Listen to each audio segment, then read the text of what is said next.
Um, About to climb Jabal Thawr. Never did it before.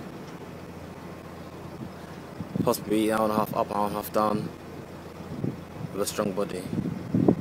See how it works out. This is the beginning of it. They're doing some construction, and the actual mountain is up there.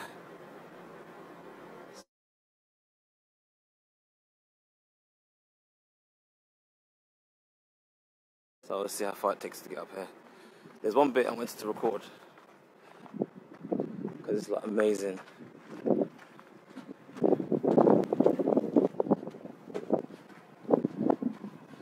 The complete lack of health and safety.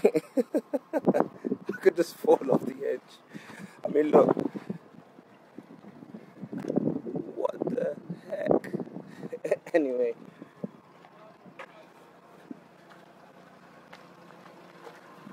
And this is what they call a makeshift bridge. So we've got my of Indiana Jones flip. What the heck?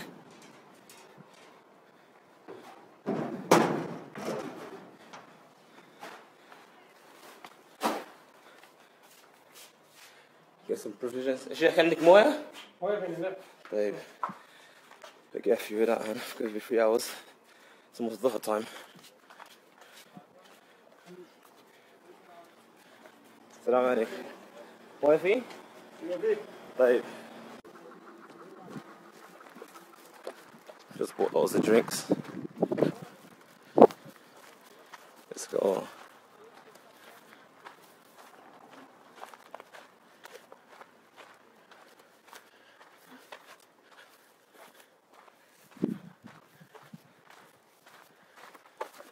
Looks very quiet. Hopefully there's someone there that can hear me scream.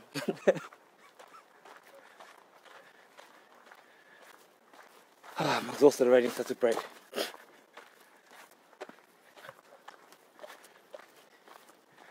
So, this is Jabal Thawr. Doesn't look any more easy than Jabal Noor, where our Hijrah was. But let's see how it goes. It doesn't start off very well. It's like rock face, it's not even a step. Okay,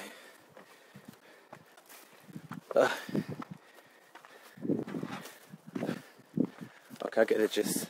It's a path, normal path, not real construction made to make it more friendly. Unlike Noor, which is going vertically up, so they made steps. This one doesn't. It's like a path though. What's worse? Going forward for 3 hours, going up with 1. That's where I've come from. And as you can imagine, that's not that far off. And that's what I need to get up to. All the people who have done it themselves. They probably have great-grandchildren. Mashallah, they made it up and made it down. Smashed it in there.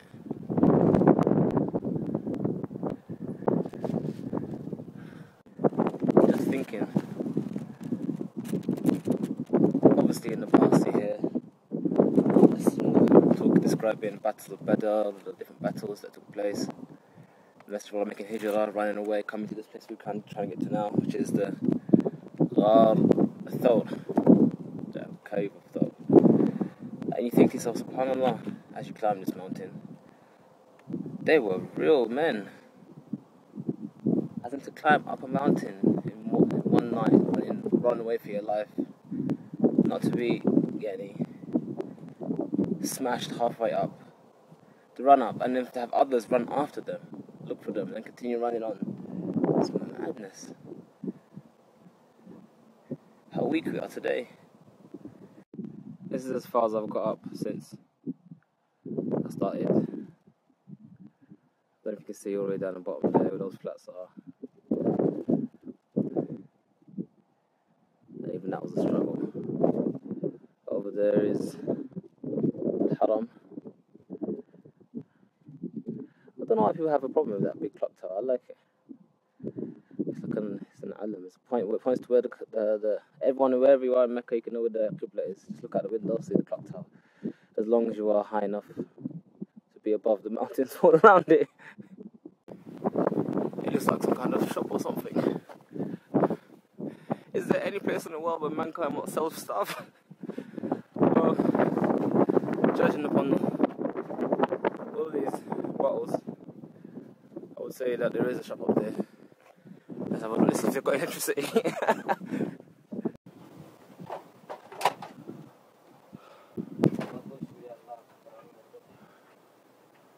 I have to honestly say,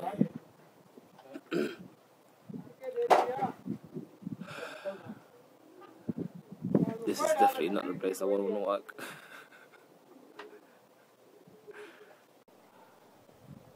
I mean, come on. These guys, well, Allah help them.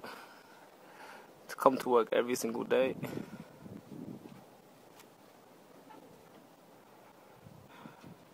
It'll take you about an hour.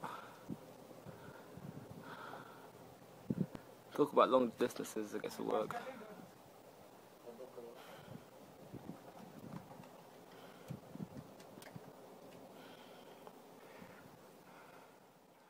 Assalamu alaikum. Assalamu alaikum. Okay. Assalamu alaikum. I'm missing something. Ya Sheikh. Am I dead already? What's going on? Assalamu alaikum. Ya Sheikh.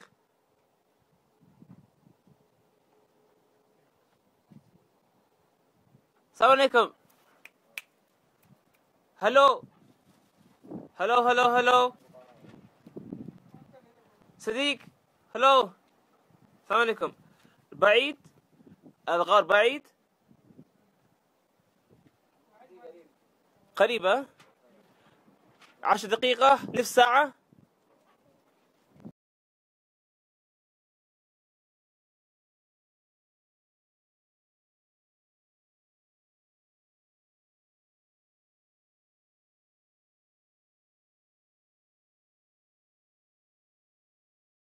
يا شيخ السلام عليكم.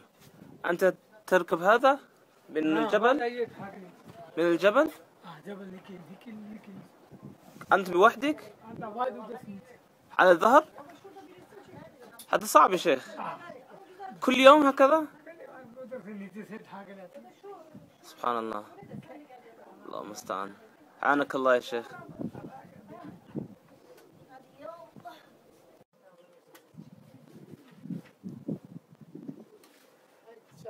I struggle with my own, and he's taking up 2 boxes of water. كم لتر هذا؟ كل هذا كم لتر؟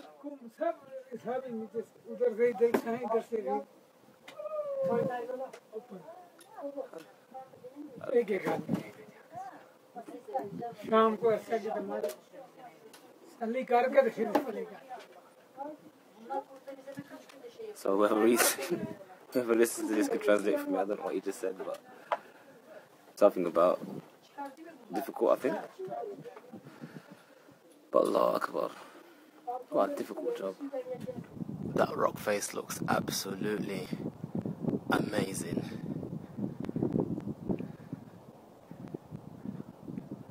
I can imagine that just falling.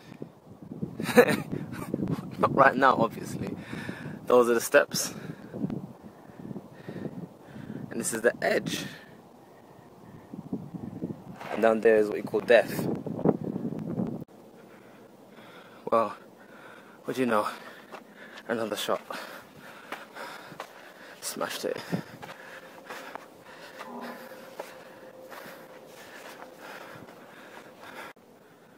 But it's not actually a shop. It's a couch, basically. I can't hold this thing straight, my hand's shaking. So knackered.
sometimes it's good to see things in another perspective.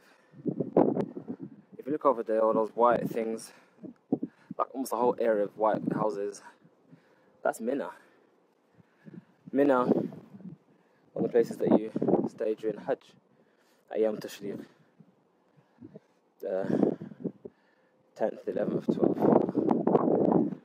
And further down there, past that mountain, if you can see, is down there somewhere, I'm assuming. Anyway. And if you pan over slowly, as we observe Mecca, all its glory,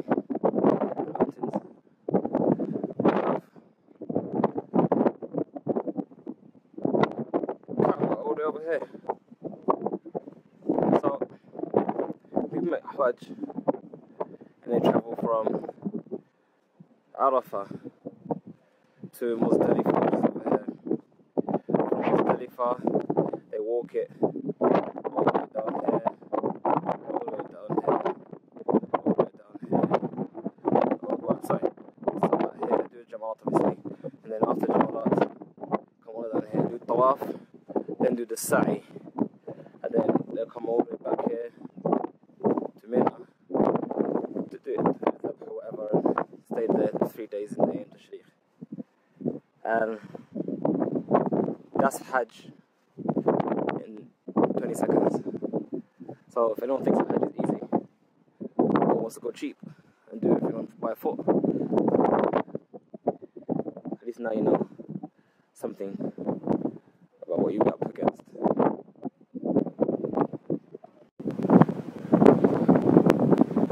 It's been like an hour since I last took a picture of this.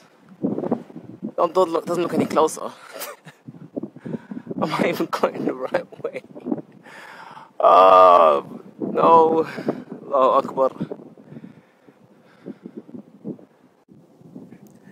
In case you're wondering, all down there, that flat's down there where it came from. There's a path come all the way up down to that shop down there.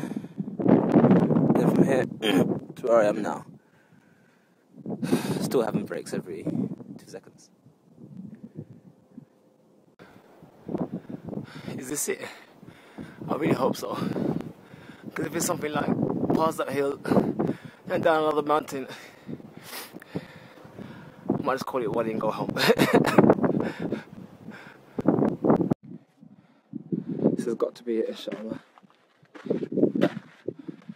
Stairs look like a completely different type of rock. Okay, there's people here with beds and mattresses.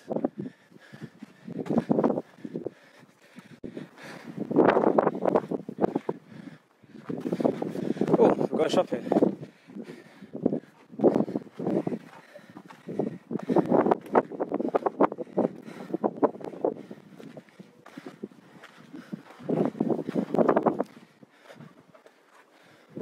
Tasbih Pizza, seems like we're in the right place.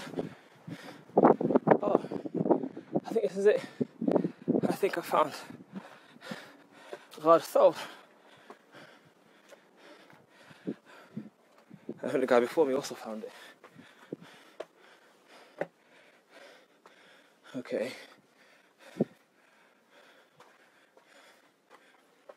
So many. Okay, before we continue, let's take a break. So here it goes. Need to go and have a look. This is a bit of history here. Okay. Oh no. How this well, let's do it. No lighting. Okay. So this is Thawr. SubhanAllah. Let's have a little lesson. There's no one's here before anyone else comes. Ignore the writing and stuff. That's just people who want to write stuff. Anyway, as the story goes, well, it's not a story, but as what happened, Quraysh, they wanted to kill the Messenger of Allah sallallahu alaihi wasallam. in his house. They couldn't kill him on his own, because what would happen is that there will be revenge from tribes. The way it worked in at that time, that strength was in tribe numbers, and even if a person was not doing what the tribe were happy with, they still defended their tribe. And the Messenger of Allah sallallahu alaihi wasallam was still from the tribe of Quraysh and so on and so forth, Abd Manaf. And if any one tribe had killed them, there would be retribution. So they agreed that they will all do it together. So they could spread if anyone wanted to do revenge, they would have to revenge against every single tribe. So they gathered together, one from each tribe, to go and kill the Messenger of Allah sallallahu alaihi wasallam. And at that time, the Messenger of Allah left his home, and Allah caused them not to see. So much so that he was able to sprinkle dust on their heads, just to show how much they were unaware of his leaving the house. And when they tried to go in, so when they went in, they found that Ali ibn Abi Talib radiyallahu anhu was there. So him and Abu Bakr, on the agreement with another kafir who showed them the tariq, they left, and they're supposed to meet him somewhere. And on the way there, they came to this mountain. And as you saw the other day, that guy was mentioned, there was a place called Maskhuta, where the woman who pointed to the way where the Messenger of Allah was killed, or Allah caused her to die there and then. Anyway, that will explain how they managed to find or come to this area to look for him. So obviously, Ahl Mecca, Adra bi Shi'abiha, and people of Mecca know their area. So the Messenger of Allah sallallahu alaihi wasallam came here to hide from Quraysh, until enough time went so they can continue their journey, and they made Hijrah. As for the idea that spiderweb came and covered the cave, the narration is not authentic. Same thing with any bird thing, not authentic. As you can see, there are loads of entrances to this cave. There's one here, there's an entrance here, and there's an entrance where I came from, down there. So if you look at the narration, it doesn't even agree with the reality, because therefore there would have to be spiders closing all three entrances, which there wasn't. And it was, obviously you can imagine being in this area here, the Quraysh came and they were looking for him, so much so that it was as if they had just looked down, they would have seen. If they just looked down, they would have seen. Possibly, they maybe have they came across here, and if they just looked, or came and they would look down from here, they would have seen someone. This is what happened during Hijrah of the Messenger of Allah sallallahu alaihi wasallam, and that other kafir came that they agreed with to show them a different way to migrate or to travel from Mecca to Medina. To travel from Mecca to Medina is a known path. Inshallah, if I get time, when I get back to England, I'll upload the map. But they had to take a different route in order to avoid being captured. And obviously, like I said, they didn't want the Messenger of Allah to survive. But alhamdulillah, Allah saved the Messenger of Allah. But the point is, reflection. Look how long it took me to get here. Assuming I didn't stop so much. It still would have taken a lot of time and a lot of effort. And this is what the Messenger of Allah did to propagate Islam. This is just a small fraction of the things that the Messenger of Allah sallallahu alaihi wasallam had to go through in order to convey the message. Not only that, but even the Sahaba radiyallahu anhum, they had to go through so much. Not just climbing the mountain, fighting, jihad fi sabilillah, with swords, running, riding on horseback against phenomenal odds, numbers being outnumbered by thousands. And this is what they did in order to propagate and preserve this religion of Allah, which shows you the sad nature of those who want to curse the Sahaba. Those who have done so much effort that if we were to be in time of the Sahaba, Allah's best, maybe we wouldn't be from the Mu'mineen. We ask Allah to make us all die upon Islam. Anyway, this is not somewhere you would bring children, small ones. Allahu Akbar. Anyway, I'm gonna have a drink. I'll look around a bit more and then come back. Let's have a look at these stairs. Oh, by the way, there's no particular virtue of coming here, as Sheikh Abdulaziz Al Sheikh mentioned yesterday. So all these musallas, they have people praying. There's no any virtue whatsoever, other than the reward for just praying. But maybe they'll get a sin for thinking there's something to it. Anyway, this is where these steps go. And up here we have, MashaAllah, Tabarakallah.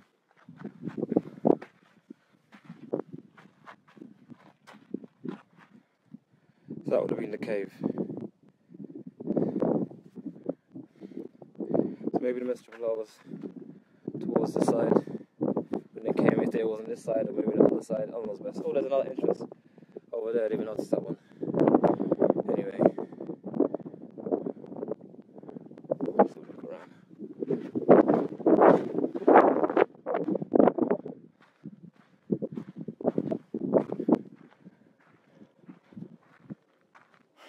Quraysh probably came up here, looked around, ran here, ran there, came up here, ran over here, looking for the Messenger of Allah. I couldn't find him.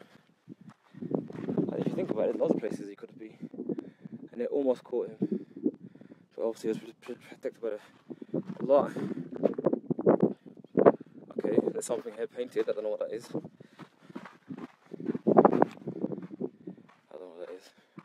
But as you can see up here is many places one could hide. They probably gave up hope.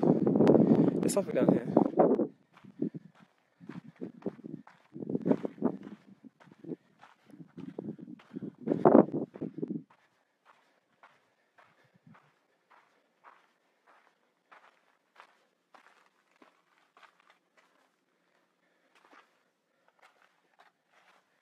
I don't know.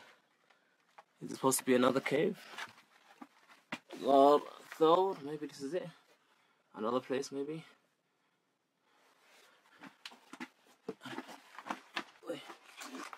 Some Bear Grylls things going on here, innit?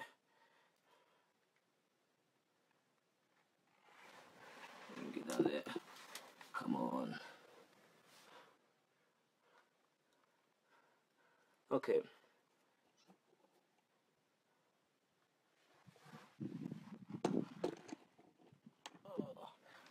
Anyway, here is another place. It says Thawr. Allah knows best. It's possible that this could have been the place. This does have technically one entrance. It technically does have one entrance, and behind me is a big one hole. I suppose there's also a hole up there, and maybe if they were up there, they had looked down, they might have seen what was down here. Possible. So, two potential places where the Messenger of Allah could have been, but this is the Makkah, this is the area where Thawr mountain, the actual, what's it called, is. I had to find out which one is which. Like I said, it could have been. This has one entrance to it, although it has a roof. Like I said, it has a thing at the top. Oh, you probably noticed I got no Thawr on. Yeah, I dropped that one a while ago. It was too hot, and the sweat wasn't going anywhere. It was just staying on me. Okay, let's try and get out without slipping and dropping myself. I'm sure everyone's seen what could happen if you get yourself stuck into a cave. Oh, flip. Okay. The point is, this whole area, they were looking for him. And obviously, once the coast was clear, the Messenger of Allah continued on his journey. The other part of Mecca, loads of mountains.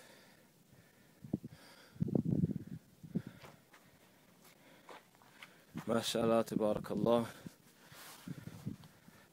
well. There's another hole underneath here. So I guess, to be honest, this whole area, everyone's got markings. Maybe because it's not actually known the exact place, maybe. Because the rest of the Hijrah, and there's no mention of Masjid of Allah saying, no, I was at this particular place, let me show you. You know the mountain, and there's Thawr. Could be many places, but it's over there, there's thing. Anyway.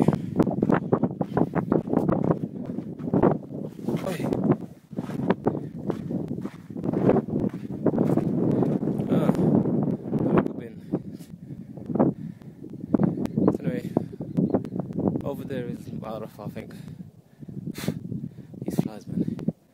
Over there is Mina, and behind that is the Haram.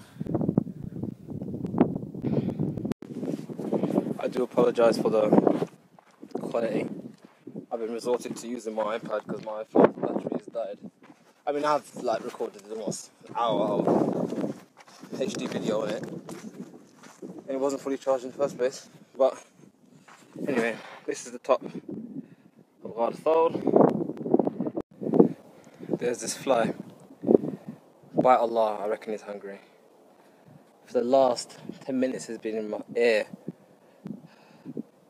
Which reminds me of a hadith, the Messenger of Allah sallallahu alaihi wasallam. I remember I used to say to other people about the virtues of living in Saudi for a bit. At least anyway, for a little bit. The Messenger of Allah says that a mu'min is one who sees his sins like a mountain, like that, as about to drop on his head, as it's something azim. Whereas a fasiq is a person who he sees his sins like a fly, brushes it away. Only once you've lived in Saudi and you know about the flies of Saudi, you understand the full impact of that hadith. Because the flies over here come back, they don't leave you alone. The person who belittles their sins, they brush it off as if it's nothing. And when they brush off as if it's nothing, it returns over and over and over. If you commit a sin, acknowledge it as a sin and try best to stay away from it. Never belittle sins. Because small sins lead to big sins. Big sins lead to kufr and shirk. Got to the shop. Lie. Well, of course not the same ones. Anyway, came across an issue of this. It says, Prophet Islam, Prophet Muhammad, peace upon him, did not permit us to climb on this hill, not to pray there, not to touch the stones, and not to tie knots on the trees, and not to take anything from the soil, stones, and trees. Fly, go. The good deed is to follow the path of the Prophet Muhammad sallallahu alaihi wasallam. So do not oppose that. Allah said, indeed, in the Messenger of Allah, you have a good example, so follow him. What sometimes happens is that, especially with Thawr, maybe something might be prohibited, but the details might not be understood by the general people, so they think that the ruling is general. It's for every reason, any circumstances, or so forth. So it says they don't climb the mountain. And I agree with that.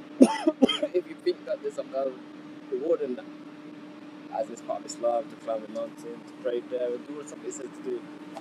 Or even do stuff like this. This is a stone or something I found there. Doesn't take stones that there.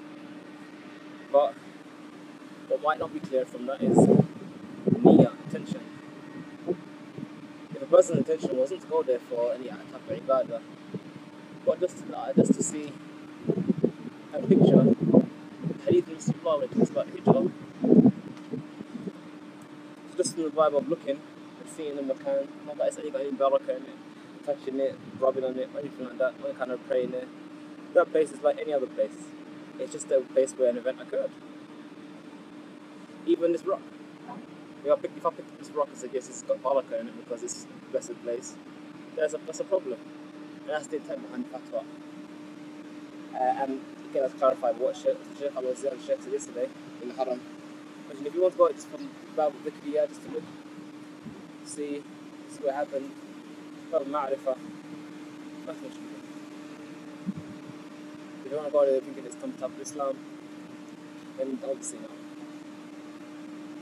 You're not getting any ajr by going there and rubbing it. It doesn't make you any better Muslim. What it does make you better at is picturing what happened in the situation.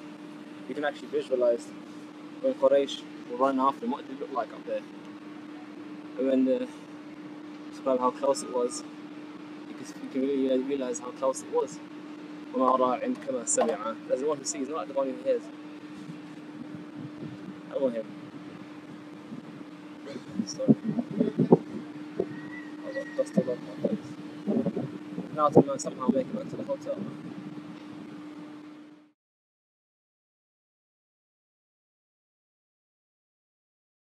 5-9. And the queue is mad.